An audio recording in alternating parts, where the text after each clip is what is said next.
Welcome to impulse. So നമ്മൾ നോക്കാൻ പോകുന്നത് എൻസൈം കൈനറ്റിക്സ് ആണ്. സോ എന്താണ് എൻസൈം കൈനറ്റിക്സ്? സോ ബേസിക്കലി നമുക്ക് എൻസൈമിന്റെ ആക്ഷനെ ഫാസ്റ്റൻ ചെയ്യാൻ വേണ്ടിയിട്ട്, അല്ലെങ്കിൽ എങ്ങനെയാണ് ഏറ്റവും കൂടുതൽ മൂവ്മെന്റ് ഉണ്ടാക്കാൻ വേണ്ടിയിട്ട്, അല്ലെങ്കിൽ റിയാക്ഷൻ ഫാസ്റ്റ് അപ്പൻ ചെയ്യാൻ വേണ്ടി നമുക്ക് എന്തോ കാര്യങ്ങൾ ചെയ്യാം, അല്ലെങ്കിൽ അതുമായി ബന്ധപ്പെട്ട കാര്യങ്ങളായിരിക്കും നമ്മൾ കൂടുതലും എൻസൈം കൈനറ്റിക്സിൽ പഠിക്കുക. അതായത് efficacy and efficiency and specificity അങ്ങനെയുള്ള കാര്യങ്ങളുമായിട്ട് ബന്ധപ്പെടുത്തിക്കൊണ്ടാണ് നമ്മൾ ഏറ്റവും കൂടുതൽ പഠിക്കുക. സോ ഇത് നമ്മുടെ ഒരുപാട് ഇൻഡസ്ട്രിയിലൊക്കെ ഒരുപാട് ഹെൽപ്ഫുൾ ആവുന്നുണ്ട് കേട്ടോ. സോ നമുക്ക് നോക്കാം. First one is the Michaelis mental മോഡലാണ്. സോ മൈക്കിൾസ് മെന്റൻ മോഡലാണ്. സോ എൻസൈം കൈനറ്റിക്സിന്റെ ഫൗണ്ടേഷൻ ആയിരുന്നു എന്ന് വേണമെങ്കിൽ നമുക്ക് പറയാം. സോ ബേസിക്കലി ഈ ഒരു പ്രിൻസിപ്പിൾ പഠിക്കും മുന്നേ നമുക്ക് 2-3 കാര്യങ്ങൾ അറിയാനുണ്ട്. The first step enzyme substrate binding. എന്താണ് എൻസൈം സബ്സ്ട്രേറ്റ് ബൈൻഡിങ് ആണ്. ദ എൻസൈം, അതായത് ഇ ആണ് എൻസൈം ഡിനോട്ട് ചെയ്യുന്നത്. The enzyme E and substrate come together to form enzyme substrate complex. അതായത് എൻസൈമും സബ്സ്ട്രേറ്റും കൂടെ കമ്പൈൻ ചെയ്തുകൊണ്ട് എൻസൈം സബ്സ്ട്രേറ്റ് കോംപ്ലക്സ് ഫോം ചെയ്യുന്നു. എന്ത് നടക്കുന്നു? എൻസൈമും സബ്സ്ട്രേറ്റും കൂടെ ഫോം ചെയ്ത് എൻസൈം സബ്സ്ട്രേറ്റ് കോംപ്ലക്സ് ഫോം ചെയ്യുന്നു. ഇതാണ് നമ്മുടെ ഇനിഷ്യൽ ക്രൂഷ്യൽ സ്റ്റെപ്പ് എന്ന് വേണമെങ്കിൽ നമുക്ക് പറയാം. സോ നമ്മുടെ കാറ്റലിസ്റ്റിക് പ്രോസസ് ഒക്കെ സ്റ്റാർട്ട് ചെയ്യുന്ന ഇനിഷ്യൽ സ്റ്റെപ്പ്. ഓക്കെ, ഇനി സ്റ്റെപ്പ് 2 എന്ന് പറയുന്നത് കാറ്റലൈസിസ് ആണ്. എന്താണ്? കാറ്റലൈസ് ആണ്. So once the ES complex is formed, അതായത് ഈ എൻസൈം സബ്സ്ട്രേറ്റ് നമുക്ക് ഓൾറെഡി ഉണ്ടായി കഴിഞ്ഞാൽ the enzyme catalyse the reaction converting the substrate into the product. So reaction ആയി കഴിഞ്ഞാൽ ഇവിടെ ഉണ്ടായ എൻസൈം സബ്സ്ട്രേറ്റിൽ നിന്ന് സബ്സ്ട്രേറ്റ് മാറി എൻസൈമും പ്രൊഡക്റ്റുമായിട്ട് മാറുകയാണ് ചെയ്യുന്നത്. The step in way the magic of enzyme acceleration happen. ഈ ഒരു പോയിന്റിലാണ് എൻസൈം എന്ത് ചെയ്യുന്നത്? ഈ ഒരു ആക്ഷനെ കൂട്ടിക്കൊണ്ട് പ്രൊഡക്റ്റ് ഉണ്ടാക്കാനായിട്ട് സഹായിക്കുന്ന രീതി. സോ മനസ്സിലായല്ലോ. ആദ്യം എൻസൈം ഉണ്ട്, സബ്സ്ട്രേറ്റ് ഉണ്ട്, എൻസൈം സബ്സ്ട്രേറ്റ് ആകുന്നു, അത് പിന്നെ എൻസൈം പ്ലസ് പ്രൊഡക്റ്റ് ആയിട്ട് മാറുന്നു എന്നുള്ളതാണ്. ഇനി പ്രൊഡക്റ്റ് റിലീസ്, അത് ഈ റിയാക്ഷൻ ഒക്കെ ഉണ്ടായതിനു ശേഷം ഇതിൽ നിന്ന് പ്രൊഡക്റ്റ് റിലീസ് ആകുന്നു എന്നുള്ളതാണ്. അതിനുശേഷം വീണ്ടും ഈ സൈക്കിൾ റിപ്പീറ്റേഷൻ നടക്കുന്നു. അപ്പം അങ്ങോട്ടും ഇങ്ങോട്ടും ഉണ്ട് കേട്ടോ, വീണ്ടും റിപ്പീറ്റേഷൻ നടക്കുവാണ് ബേസിക്കലി ചെയ്യുന്നത്. സോ ഈ ഒരു എൻസൈമിന്റെ ആക്ടിവിറ്റി നടന്നുകൊണ്ടേയിരിക്കും. സോ നമ്മൾ ഓൾറെഡി ഇൻട്രൊഡക്ഷൻ പറഞ്ഞപ്പോൾ എൻസൈംസിന്റെ റിയാക്ഷൻസ് പറഞ്ഞതാണ്. ആ സമയം നമ്മൾ ഈ കാര്യങ്ങളൊക്കെ മെൻഷൻ ചെയ്തതാണ്. അപ്പൊ തന്നെ നിങ്ങൾക്ക് ഏകദേശം ഐഡിയ ഒക്കെ കിട്ടിയിട്ടുണ്ടായിരിക്കും കേട്ടോ. സോ നമ്മൾ പറയാൻ പോകുന്നത് നമ്മുടെ ഈ മൈക്കിൾസ് മെന്റൽ മോഡലിന്റെ ഒരു ഗ്രാഫാണ്. സോ നമ്മുടെ സിലബസിൽ അങ്ങനെ ഡിറൈവ് ചെയ്യാനോ അല്ലെങ്കിൽ ഈ ഒരു ഫോമിൽ ഡിറൈവ് ചെയ്ത് പറയാനൊന്നും പറഞ്ഞിട്ടില്ല. പക്ഷെ ഗ്രാഫ് ഒന്ന് പഠിച്ചു വെക്കുക. എങ്ങാനും മൈക്കിൾസ് പ്ലോട്ട് ചോദിക്കുവാണെന്നുണ്ടെങ്കിൽ ആ ഗ്രാഫ് നമുക്ക് വളരെ ഇമ്പോർട്ടൻ്റ് ആണ്. സോ ഞാൻ ജസ്റ്റ് നമ്മുടെ റെഫറൻസ് നോട്ടിൽ നല്ല വ്യക്തമായിട്ട് കൊടുത്തിട്ടുണ്ട് കേട്ടോ. അതിൻ്റെ നമ്മളെല്ലാം കൊടുത്തിട്ടുണ്ട്. ഫസ്റ്റ് ഓഫ് ഓൾ നമുക്കൊന്ന് ഇക്വേഷൻ ഡിറൈവ് ചെയ്ത് നോക്കാം. സോ ഫസ്റ്റ് ഓഫ് ഓൾ നമ്മൾ വെലോസിറ്റിയും അതിന് equal directly proportion to E S, അതായത് എൻസൈം സബ്സ്ട്രേറ്റ് കോംപ്ലക്സ് നമ്മൾ സ്റ്റാർട്ട് ചെയ്യുന്നത്. സോ ബേസിക്കലി നമുക്കറിയാം ഒരു പ്രൊഡക്റ്റിന്റെ അപ്പിയറൻസ് എത്രത്തോളം പ്രൊഡക്റ്റ് ഉണ്ടാകണം എന്ന് തീരുമാനിക്കുന്നത് നമ്മൾ കണക്കാക്കുന്നത് വെലോസിറ്റി ആയിട്ട് വി ആണ് കേട്ടോ. സോ വി ഉണ്ട്, it's directly proportion to enzyme substrate. അതായത് എൻസൈമും സബ്സ്ട്രേറ്റും എത്രത്തോളമാണോ അവിടെ ഉണ്ടാവുന്നത് അതനുസരിച്ചിട്ടായിരിക്കും നമുക്ക് ഉണ്ടാവുന്ന product. So V is directly proportion to E S. So നമ്മൾ പുറത്തേക്ക് കെ എടുക്കുവാണ് കേട്ടോ. സോ കെ കോൺസ്റ്റന്റ് ആക്കി വെച്ചുകൊണ്ട് വി ഈസ് ഈക്വൽ ടു നമ്മൾ പ്രൊപ്പോർഷനിൽ മാറ്റി കെ കോൺസ്റ്റന്റ് ആക്കിക്കൊണ്ട് ഇ എസ് എടുക്കുവാണ്. സോ ഇതാണ് നമ്മുടെ first equation. Okay, E S ആണ് ഫസ്റ്റ് ഇക്വേഷൻ. സോ നമുക്ക് മാക്സിമം റിയാക്ഷൻ റേറ്റ് എന്ന് പറയുന്നത് വി എം ആണ്. മാക്സിമം റിയാക്ഷൻ റേറ്റ് വെച്ചാൽ വി എം ആണ്. സോ വി എം എന്ന് പറഞ്ഞാൽ നമ്മുടെ ടോട്ടലായിട്ട് ഈ ഒരു എൻസൈം റിയാക്ഷൻ ഒക്കെ നടന്നതിന് ശേഷം, സബ്സ്ട്രേറ്റ് ഒക്കെ റിയാക്ഷൻ നടന്നതിന് ശേഷം അതിന്റെ മാക്സിമം പോയിന്റ് കിട്ടുന്നതല്ലേ. അപ്പൊ അതുകൊണ്ട് തന്നെ വി എം ആണ്. അപ്പൊ so V M is directly proportion to E T. So E T എന്ന് പറയുന്നത് എത്രത്തോളമാണോ എൻസൈംസ് സബ്സ്ട്രേറ്റുമായിട്ട് ബൗണ്ട് ചെയ്യുന്നത്, അല്ലെങ്കിൽ എത്രത്തോളമാണോ ചേർന്നിരിക്കുന്നത്, അതിനെ നമ്മൾ ഇ ടി എന്ന് പറയുന്നത്. So V M is directly proportion to E T. So ഇവിടെയും നമ്മൾ ഇ ടി എന്ന് പറയുന്ന കോൺസ്റ്റന്റ് ആണ്. സോ നമ്മൾ പ്രൊപ്പോർഷനിൽ മാറ്റി കെ പുറത്തെടുത്തു, K E T. Okay, so പ്രൊപ്പോർഷനിലാണ്, കോൺസ്റ്റന്റ് ആണല്ലോ. So K into E T. So നമ്മൾ ഈ രണ്ട് പറഞ്ഞ, അപ്പം രണ്ടാമത്തെ ഇക്വേഷൻ നമുക്ക് കിട്ടിയിട്ടുണ്ട്. സോ നമ്മുടെ ഈ ഫസ്റ്റ് ഇക്വേഷനും രണ്ടാമത്തെ ഇക്വേഷനും കൂടെ നമ്മൾ ഡിവൈഡ് ചെയ്യുവാണ്. സോ രണ്ട് ഇക്വേഷൻ ആയി. The first equation is V is equal to K into E എസും, രണ്ടാമത്തെ V M is equal to K into E T എന്നും കിട്ടി. സോ രണ്ട് ഇക്വേഷൻ കിട്ടി. നമ്മൾ ഡിവൈഡ് ചെയ്യുക കേട്ടോ. സോ ഡിവൈഡ് ചെയ്ത് കിട്ടുന്ന ഇക്വേഷനാണ് തേർഡ് ഇക്വേഷൻ. അതായത് V is equal to K into E S and divide by Vm is equal to K into ET. So M എന്ന് പറയുന്ന മാക്സിമം ആണ്, മറന്നു പോകരുത്. സോ കുറച്ച് കൺഫ്യൂഷൻ വരും, പ്രശ്നമില്ല. സോ നമ്മൾ ഇനി തിരിച്ച് നമ്മുടെ റിയാക്ഷനിലേക്ക് പോവാണ്. E plus S is equal to എന്താണ്? ഇ എസ് ആണ് അല്ലെ.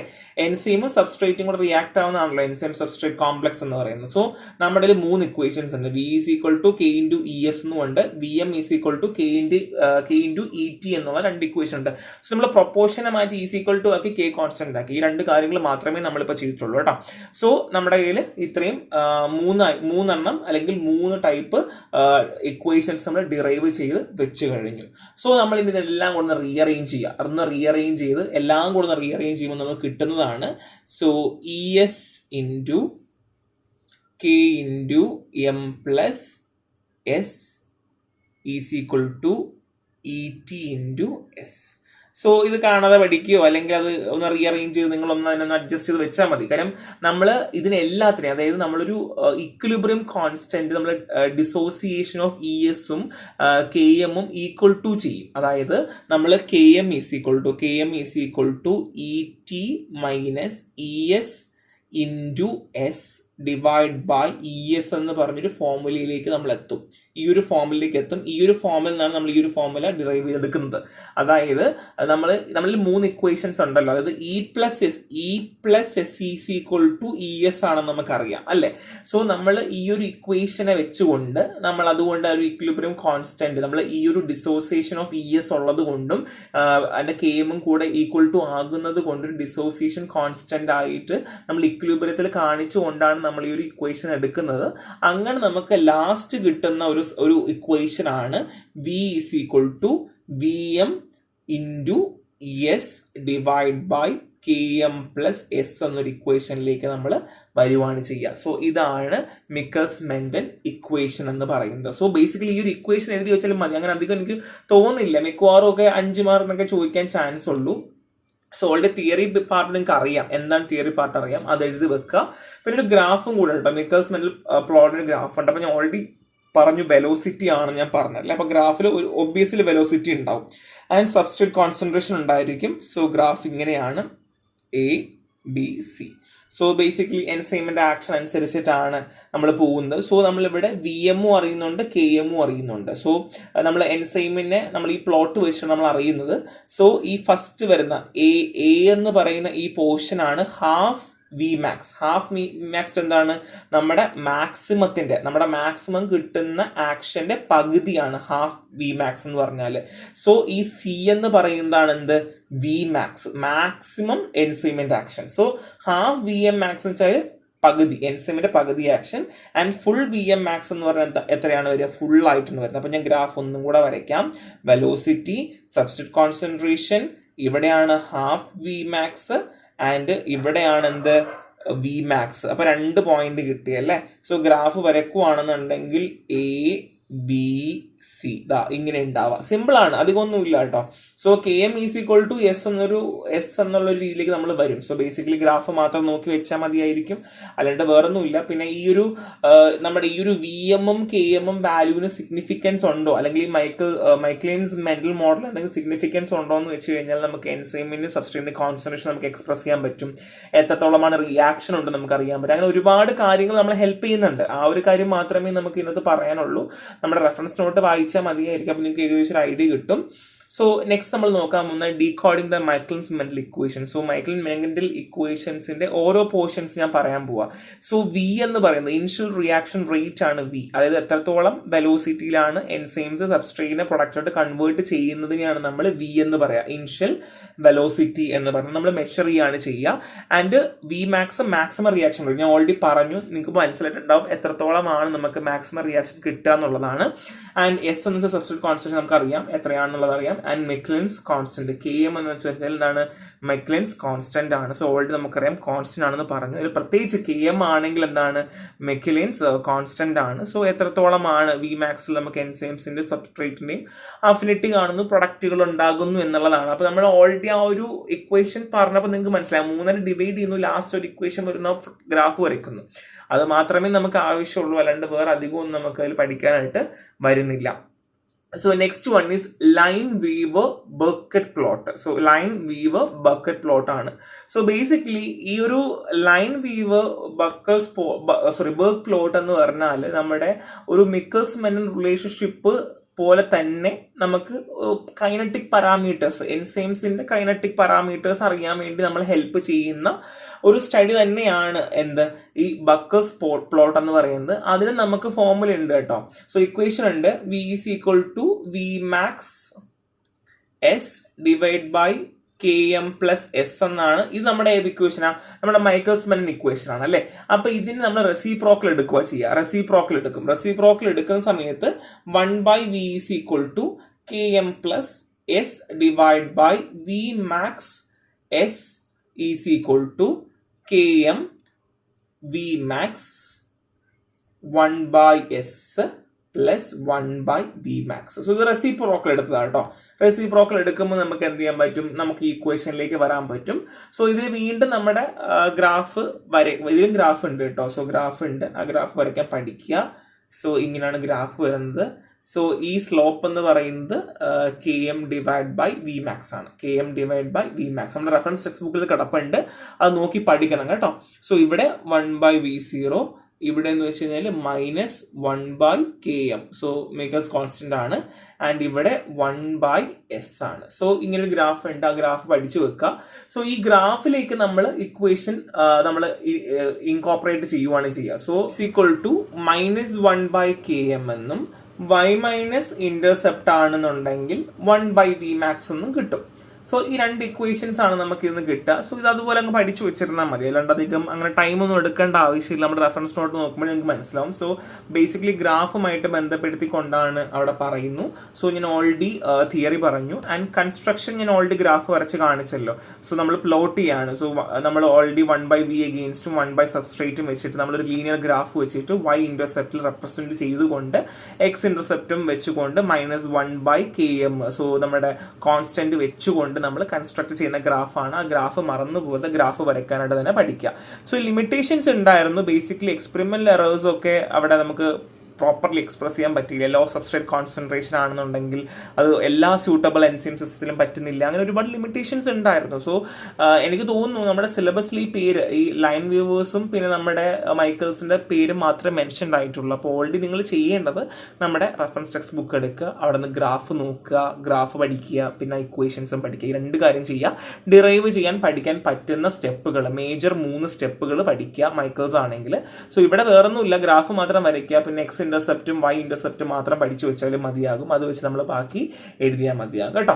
So next one is competitive inhibition ആണ്. കോമ്പറ്റേറ്റീവ് ഇൻഹിബിഷൻ, സോ നമ്മളിതിന് ഒരു മോളിക്കുലർ തഗ് ഓഫ് വാർ എന്ന് പറയും. നമ്മൾ ഈ വടംവലിയില്ലേ, ആ ഒരു പരിപാടി തന്നെയാണ് ഈ കോമ്പറ്റേറ്റീവ് ഇൻഹിബിറ്റർ എന്ന് പറഞ്ഞാൽ. സോ ഇൻഹിബിറ്റർ ബൈൻഡിങ്, എന്താ inhibitor binding? The competitive inhibitor structurally resemble the substrate and the bind to the enzyme active site preventing substrate access.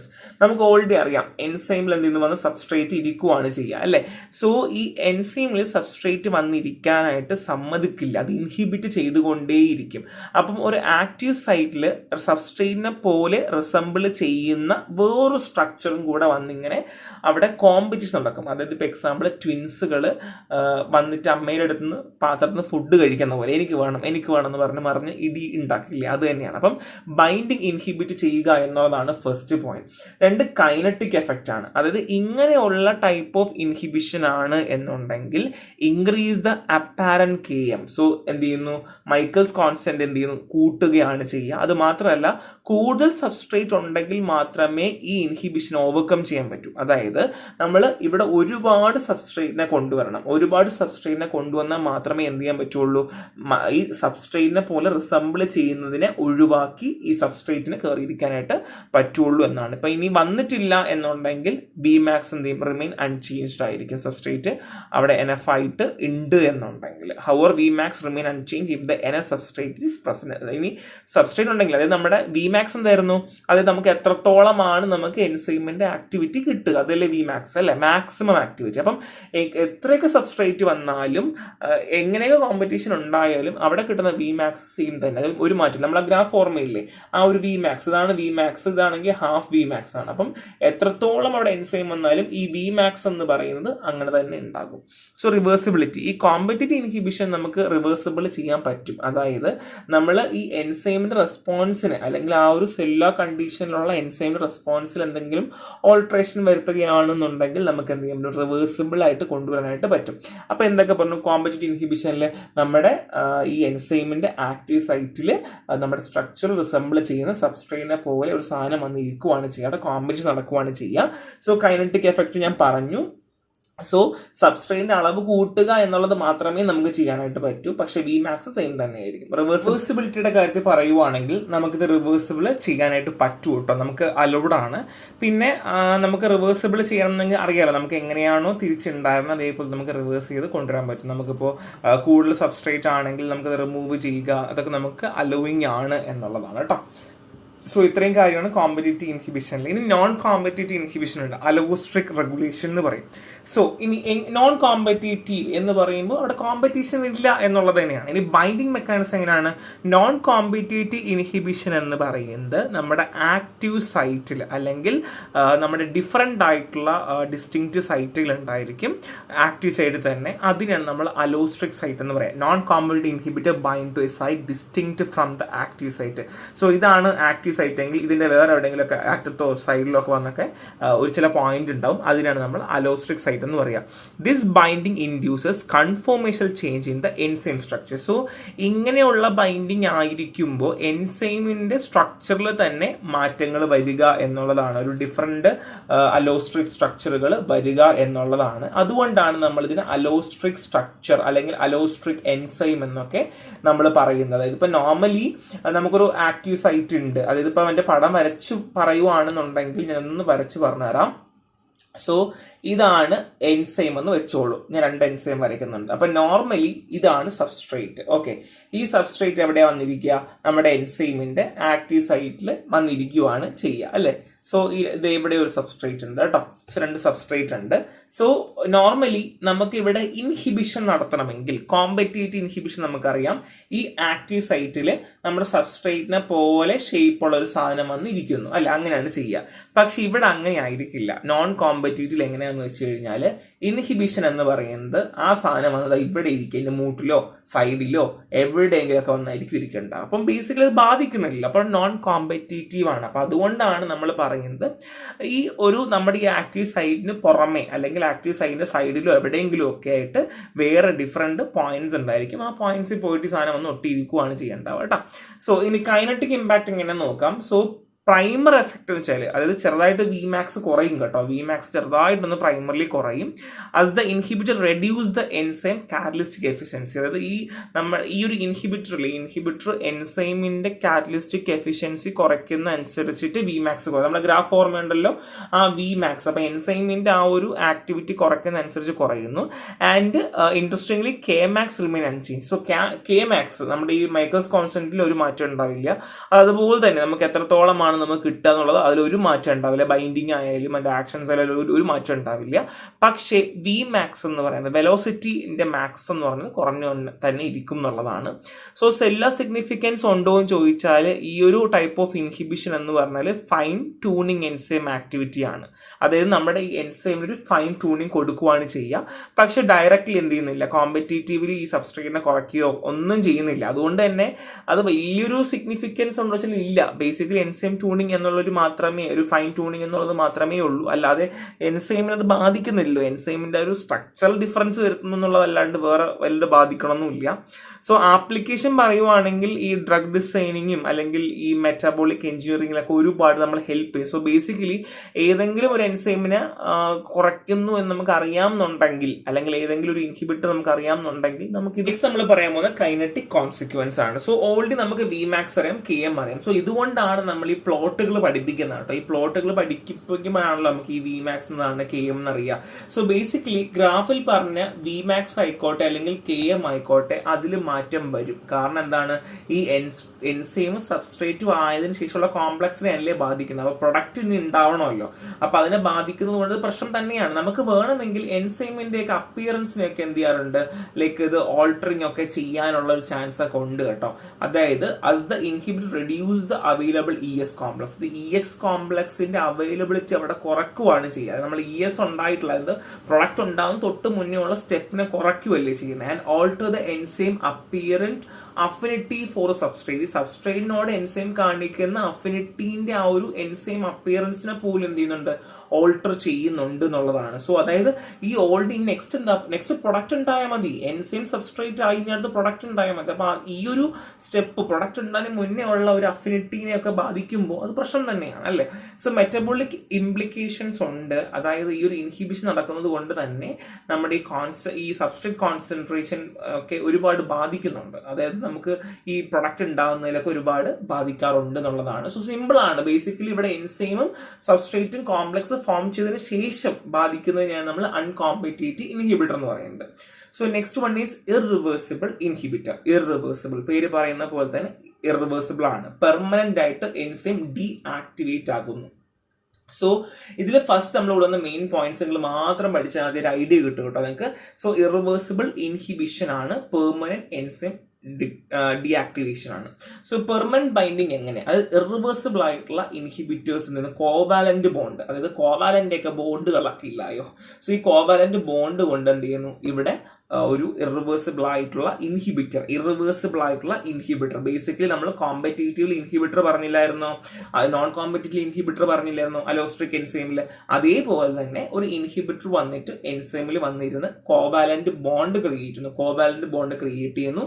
അത് പെർമനന്റ്ലി അലൈൻഡ് ആയിരിക്കും, അത് തിരിച്ച് നമുക്ക് കൊണ്ടുവരാൻ പറ്റില്ല. അപ്പൊ എന്ത് ചെയ്യുന്നു, അവിടെ തന്നെ ഇരുന്ന് പോകുന്നില്ല. അതാണ് പെർമനന്റ് ബൈൻഡിങ്. സോ ടോക്സിറ്റി പറയുവാണെങ്കിൽ ടോക്സിക് ആണ്. മെനി ഇറിവേഴ്സിബിൾ ഇൻഹിബിറ്റേഴ്സും ടോക്സിക് തന്നെയാണ്. സോ അതുകൊണ്ട് തന്നെ ഒരുപാട് എഫക്റ്റുകൾ വരും. സോ റിസർച്ച് ടൂളിനെ പറ്റി പറയുവാണെങ്കിൽ ഇതിനെപ്പറ്റി ഇപ്പോഴും പഠിച്ചുകൊണ്ടിരിക്കുകയാണ്. കാര്യം ടാർഗറ്റഡ് തെറാപ്പീസ് ഈ വന്നിരിക്കുമല്ലോ, ഈ എൻസൈം വന്നിരിക്കുന്ന സമയത്തുള്ള ഈ കോവാലന്റ് ബോണ്ടിനെയൊക്കെ ബ്രേക്ക് ചെയ്യാൻ തരത്തിലുള്ള ഒരുപാട് സ്റ്റഡീസുകൾ നടക്കുന്നുണ്ട്. പക്ഷെ അതിപ്പോഴൊന്നും വലിയൊരു ഡ്രാസ്റ്റിക് സ്റ്റഡീസ് ഒന്നും അവൈലബിൾ അല്ല കേട്ടോ. സോ ടാർഗറ്റഡ് തെറാപ്പീസ് ആണ്. കാര്യം ബേസിക്കലി മെഡിസിൻസ് ഒക്കെ ബോഡിയിൽ മെറ്റബോളിസം നടക്കണം, അല്ലെങ്കിൽ ആക്ഷൻ നടക്കണമെങ്കിൽ എൻസൈംസിന്റെ ഒക്കെ ആവശ്യമുണ്ട്. നമ്മുടെ ബോഡിയിൽ ഒരുപാട് എൻസൈംസ് ഉണ്ട്. ഈ എൻസൈം ആണ് നമ്മളെ മെറ്റബോളിസം സഹായിക്കുന്നത്. അപ്പൊ ഈ എൻസൈംസിനെയൊക്കെ ഇങ്ങനെ ബാധിക്കുന്നുണ്ടെങ്കിൽ, റിവേഴ്സിബിൾ ആയിട്ട് എൻസൈം ഡീആക്ടിവേഷൻ നടക്കുന്നുണ്ടെങ്കിൽ അത് ബാധിക്കുന്ന കാര്യമാണ് അല്ലേ. So enzyme turn over, so cell must synthesise new enzyme molecule to make restore function. So once ഒരു എൻസൈം ഡീആക്ടിവേറ്റ് ആയി കഴിഞ്ഞാൽ ഇനി ഫർദർലി ഡ്രഗ് മോളിക്യൂൾ ആയിക്കോട്ടെ, അല്ലെങ്കിൽ ഒരു എൻസൈം സബ്സ്ട്രേറ്റ് കോംപ്ലക്സ് ഉണ്ടാവണമെങ്കിൽ എൻസൈം ആവശ്യമാണ്. അപ്പൊ അതുകൊണ്ട് തന്നെ ഫർദർലി നമ്മൾ കൂടുതൽ എൻസൈംസ് ഉണ്ടായിക്കൊണ്ടേയിരിക്കണം. എന്നാൽ മാത്രമേ നമുക്ക് എന്ത് ചെയ്യാൻ പറ്റുള്ളൂ, ഈ ഒരു ആക്ഷൻ നമുക്ക് റിവേഴ്സ് ചെയ്യാനായിട്ട് പറ്റുള്ളൂ എന്നുള്ളതാണ്. അപ്പൊ എളുപ്പമാണ്, ഒന്നുമില്ല, ഇറിവേഴ്സിബിൾ ആയിട്ടുള്ള ഇൻഹിബിറ്റേഴ്സ് ആണ് വിത്ത് കോവാലന്റ് ബോണ്ട്. ഇത് മാത്രം നിങ്ങൾ മനസ്സിൽ വെക്കുക, മറന്നു പോകരുത്. So the enzyme active site, a molecular workspace. So basically എൻസൈമിന്റെ ആക്റ്റീവ് സൈറ്റിനെ പറ്റി പറയാൻ പോവാണ്.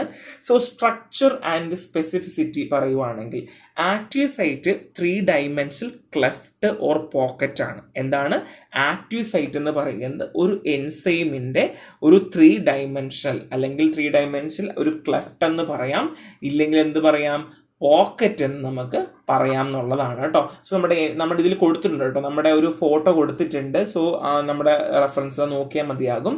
So shaped by specific arrangement of amino acid residues. അവിടെ എന്തുണ്ട്, അമിനോ ആസിഡ് റെസിഡ്യൂസ് ഉണ്ട് എന്നുള്ളതാണ്. സോ ഒരു യുണീക് സ്ട്രക്ചർ ആണ്. എല്ലാ എൻസൈംസിനും അതിൻ്റെതായ ഒരു യുണീക് സ്ട്രക്ചർ ഉണ്ട് എന്നുള്ളതാണ്. അവിടെ മാത്രമേ എന്തെങ്കിലും സബ്സ്ട്രേറ്റിനെ പിടിച്ചിരുത്താനായിട്ട് സഹായിക്കുകയുള്ളൂ. സോ നമുക്ക് അറിയുന്ന കാര്യമാണ്, ഇതെടുത്ത് വീണ്ടും വീണ്ടും പറയേണ്ട ആവശ്യമില്ല. അപ്പോൾ ഒന്ന് മനസ്സിലാക്കുക, എന്താണ് ആക്റ്റീവ് സൈറ്റ് ഉണ്ട്. ആക്റ്റീവ് സൈറ്റ് അമിനോ ആസിഡ് കൊണ്ടാണ് ഉണ്ടാക്കിയിട്ടുള്ളത്. ഒരു linear sequence of amino acids ഉണ്ട് എന്നുള്ളത് മനസ്സിലാക്കുക.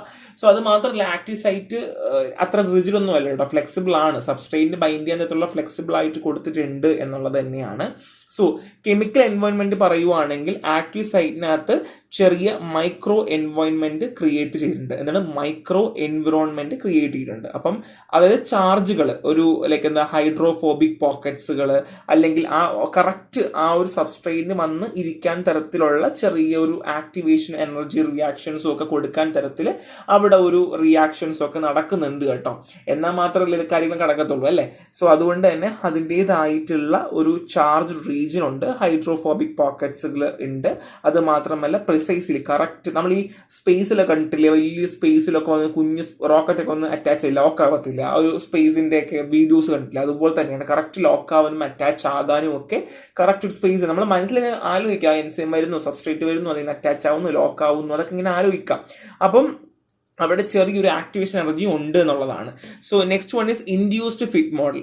ചില എൻസൈംസുകൾ ഫ്ലെക്സിബിലിറ്റി, അതായത് many enzyme exhibit flexibility in their active site. നമ്മുടെ ആക്റ്റീവ് സൈറ്റിന്റെ ഭാഗത്ത് ചില എൻസൈംസ് ഫ്ലെക്സിബിലിറ്റി കാണിക്കാറുണ്ട്. അതായത് നമ്മുടെ ഈ സബ്സ്ട്രേറ്റിന് വന്ന് ബൈൻഡ് ചെയ്യാൻ തരത്തിൽ ഫ്ലെക്സിബിലിറ്റി കാണിക്കാൻ വേണ്ടിയിട്ടാണ്. അതായത് ഇപ്പോൾ എക്സാമ്പിൾ, ഇപ്പോൾ ചില എൻസൈംസിന് ഇങ്ങനെ ഇരിക്കുന്നുണ്ട്, സബ്സ്ട്രേറ്റിന് നേരെ വരാൻ പറ്റുന്നില്ല, കറക്റ്റ് ഒന്ന് ഒട്ടാനായിട്ട് പറ്റുന്നില്ല, അല്ലെങ്കിൽ ചേർക്കാൻ പറ്റുന്നില്ല എന്നുണ്ടെങ്കിൽ ഒന്ന് എൻസൈം ഫ്ലെക്സിബിൾ ആയിട്ട് കൊടുക്കാറുണ്ട്. അപ്പോൾ അതിനെയാണ് നമ്മൾ ഇൻഡ്യൂസ്ഡ് ഫിറ്റ് എന്ന് പറയുക കേട്ടോ.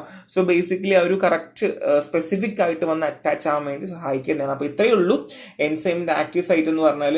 ഞാൻ പറഞ്ഞു amino acid, so cleft pocket ആണ്, ലൈക്ക് 3 ഡയമെൻഷൻ ആണ്, അമിനോ ആസിഡ് റെസിഡ്യൂസ് ഒക്കെ ഉണ്ട് ഞാൻ പറഞ്ഞു.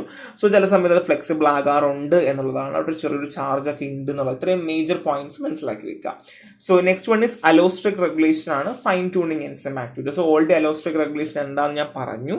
So effector binding. So allosteric regulation bind to site distinct from other site, often the different subunit of multi subunit enzyme. So already ഞാൻ പറഞ്ഞു enzyme ഉണ്ട്, substrate ഉണ്ട്. So ഏതെങ്കിലും പോയിന്റിൽ പോയിട്ട് ഇൻഹിബിഷന് വേണ്ടിയിട്ട് പോയിട്ട് അറ്റാച്ച് ആവുന്നതാണ്. സോ കൺഫോർമേഷൻ ചേഞ്ച് ഞാൻ പറഞ്ഞു. അങ്ങനെ വന്നിരിക്കുമ്പം ചെറിയ ചെറിയ സ്ട്രക്ചറിലൊക്കെ ഓൾട്ടർനേഷൻ ഉണ്ടാകുന്നുണ്ട്. പിന്നെ മെറ്റബോളിക്കിലും ചെറിയ ചെറിയ പ്രശ്നങ്ങൾ വരാറുണ്ട്. പക്ഷെ നമുക്ക് ഇത് അലോസ്ട്രിക് റെഗുലേഷൻ നമുക്ക് റിവേഴ്സിബിൾ ആണ് കേട്ടോ. എൻസൈമിന്റെ ആക്ടിവിറ്റി റെസ്പോൺസിലും ഈ ഒരു പ്രശ്നത്തിലൊക്കെ വരുന്ന പ്രശ്നങ്ങളൊക്കെ നമുക്ക് റിവേഴ്സിബിൾ ആണ്, തിരിച്ചു കൊണ്ടുവരാനായിട്ട് പറ്റും. അങ്ങനത്തെ കുഴപ്പങ്ങളോ കാര്യങ്ങളോ ഒന്നുമില്ല. ഇത് ഓൾറെഡി ഞാൻ പറഞ്ഞ കാര്യം തന്നെയാണ്, അത് ഇച്ചിരി ഒന്ന് പോയിന്റ് ആയിട്ട് കൊടുത്തിട്ടുണ്ടെന്നുള്ളത് മാത്രമേ ഉള്ളൂ കേട്ടോ. നമ്മൾ പറയാൻ പോകുന്ന ഫീഡ്ബാക്ക് ഇൻഹിബിഷൻ ആണ്. സോ എങ്ങനെയാണ് ഇൻഹിബിഷൻ നടക്കുന്നത് എന്നുള്ളതാണ്. സോ നമുക്ക് സബ്സ്ട്രേറ്റ് ഉണ്ട്, ഒരു ഗ്രൂപ്പ് ഓഫ് പാത്വേയിൽ കുറച്ച് എൻസൈംസ് ഉണ്ട്, ഇത് നിങ്ങളുടെ മനസ്സിലുണ്ടാവണം കേട്ടോ. സോ പാത്വേ ഇനിഷിയേഷനാണ് പറയാൻ പോകുന്നത്. സോ മെറ്റബോളിക് പാത്വേ സ്റ്റാർട്ട് ചെയ്യുന്നത് ഇനിഷ്യൽ സബ്സ്ട്രേറ്റ്, നമ്മുടെ ഇനിഷ്യൽ സബ്സ്ട്രേറ്റ് ആദ്യം കാണുന്ന എൻസൈമിനെ എന്ത് ചെയ്യുന്നു, കൺവേർട്ട് ചെയ്യുന്നു, അല്ലെങ്കിൽ കൺവേർഷൻ നടക്കുകയാണ് ചെയ്യുന്നത്. രണ്ടാമത്തത് ഇന്റർമീഡിയറ്റ് സ്റ്റെപ്പാണ്. അതായത് പിന്നെ വരുന്ന സബ്സിക്വന്റ് ആയിട്ടുള്ള എൻസൈംസ് ഉണ്ടല്ലോ, പിന്നെ വരുന്ന സബ്സിക്വന്റ് എൻസൈംസിനെ മോഡിഫൈ ചെയ്യുന്നു.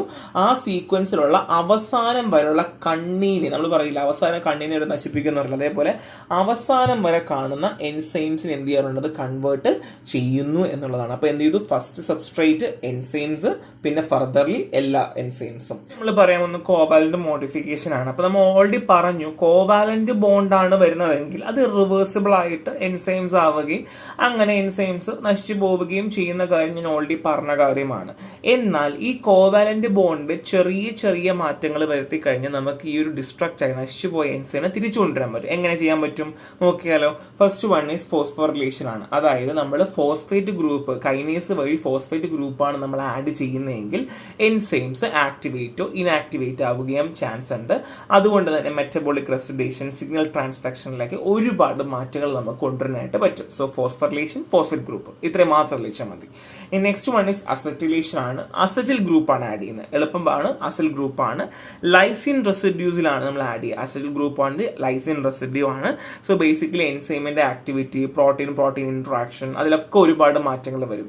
And next one is ubiquitination ആണ്. സോ യുബിക്വിറ്റിനേഷൻ അല്ലെങ്കിൽ യുബിക്വിറ്റിൻ എന്ന് പറയുന്നത് ചെറിയ റെഗുലേറ്ററി പ്രോട്ടീൻസ് ആണ് കേട്ടോ.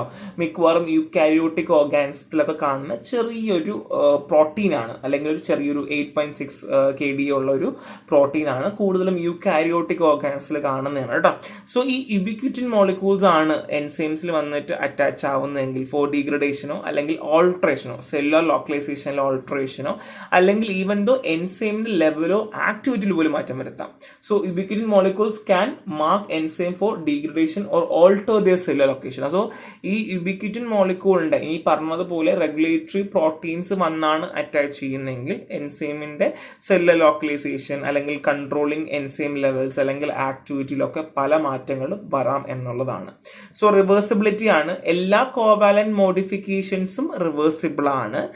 അത് എങ്ങനെയാണ്, നമ്മൾ എൻസൈംസിന്റെ ഫങ്ഷൻസിലും റെസ്പോൺസിലും അല്ലെങ്കിൽ ഈവൻ ദോ സിഗ്നൽ ഇവന്റ്സിൽ പോലും ചെറിയ ചെറിയ മാറ്റങ്ങളും ഒക്കെ വരുത്തിയിട്ടാണ് ആണ്, അല്ലെങ്കിൽ ഈ ഒരു നമ്മൾ ഓൾറെഡി പറഞ്ഞതുപോലെ ഈ ഫോസ്ഫോറിലേഷൻ, അസറ്റിലേഷൻ അങ്ങനെയുള്ള ചെറിയ ചെറിയ മാറ്റങ്ങൾ വരുത്തിക്കൊണ്ടാണ് നമ്മളിത് റിവേഴ്സിബിൾ ആക്കുന്നത് കേട്ടോ. പക്ഷെ ഓൾറെഡി ഡീഗ്രേഡ് ചെയ്ത് പോയി നമുക്ക് ചെയ്യാൻ പറ്റില്ല കേട്ടോ, നശിച്ചു പോയി നമുക്ക് ഒന്നും ചെയ്യാൻ പറ്റില്ല ഓൾറെഡി പറഞ്ഞതുപോലെ. സോ ജസ്റ്റ് മനസ്സിലാക്കി വെക്കുക, ഇങ്ങനെയുള്ള പോയിന്റ്സ് ഉണ്ട്. സോ ഇപ്പോഴും പറയുന്നു റെഫറൻസ് നോട്ട് വായിക്കാൻ നമ്മൾ ഇച്ചിരി വ്യക്തമായിട്ട് വലിയ വലിയ നോട്ട് കൊടുത്തിട്ടുണ്ട്, അതും കൂടെ വായിക്കുമ്പോൾ നിങ്ങൾക്ക് ഏകദേശം ഒരു ഐഡിയ കിട്ടും. സോ ഇനി എൻസൈം ഇൻ ഫുഡ് പ്രൊഡക്ഷൻ ആണ്. സോ ബേസിക്കലി ഏതൊക്കെ എൻസൈംസ് നമ്മളെ ഹെൽപ്പ് ചെയ്യാറുണ്ട്? സോ അമലീസ് ബേക്കിംഗിൽ നമ്മളെ ഹെൽപ്പ് ചെയ്യാറുണ്ട്, rennet cheese making, and pectinase fruit juice production, and lactase dairy products കേട്ടോ. സോ ഇത്രയും എൻസൈംസ് ഉണ്ട്. 2-3 എൻസൈംസിന് എക്സാമ്പിൾ പഠിച്ചു വെക്കാം, നമുക്ക് ഉപയോഗം വരുന്ന എൻസൈംസുകളാണ്. സോ എക്സാമ്പിൾ നമുക്ക് നോക്കി വെക്കാമല്ലോ, ജസ്റ്റ് നമുക്ക് തള്ളാമല്ലോ അല്ലെ, കുറച്ചൊക്കെ തള്ളാൻ പറ്റുമല്ലോ. സോ അങ്ങനെ ഒരുപാട് നമ്മളെ ഹെൽപ്പ് ചെയ്യും. സോ ജസ്റ്റ് 2-3 എൻസൈംസ് നോക്കി വെക്കുക. സോ ഇത്രയേ ഉള്ളൂ. ഇച്ചിരി ടഫാണ്, അല്ലെങ്കിൽ ഇച്ചിരി മനസ്സിലാക്കി എടുക്കാൻ കുറച്ച് പാടാണ്. എന്നാൽ തന്നെ മനസ്സിലാക്കി കഴിഞ്ഞാൽ ആ ഒരു ഗ്രാഫാണ് എനിക്ക് ഇമ്പോർട്ടൻ്റ് ആയിട്ട് തോന്നിയത്. ആ ഗ്രാഫ് എന്തായാലും പഠിക്കാനായിട്ട് മാക്സിമം ശ്രമിക്കുക. എൻസൈമിൽ പറയുന്ന പോലെ എൻസൈം ഇൻഹിബിഷൻസ് നമ്മൾ നോക്കി, ആൻഡ് റെഗുലേഷൻസുകൾ നോക്കി അല്ലെ, അലോസ്ട്രിക് എൻസൈംസ് നോക്കി, അപ്പോൾ therapeutic use application of enzymes നമ്മളിപ്പോൾ നോക്കി. സോ ഏകദേശം അത്യാവശ്യം എല്ലാം കവർ ചെയ്തിട്ടുണ്ട്. സോ ഇതും കൂടെ ഒന്ന് വായിച്ച് വരുമ്പോൾ നെക്സ്റ്റ് ഒരു പാർട്ടും കൂടെ വരുമ്പോഴത്തേക്ക് ഏകദേശം ഐഡിയ കിട്ടും. സോ നെക്സ്റ്റ് വേണം. Thank you.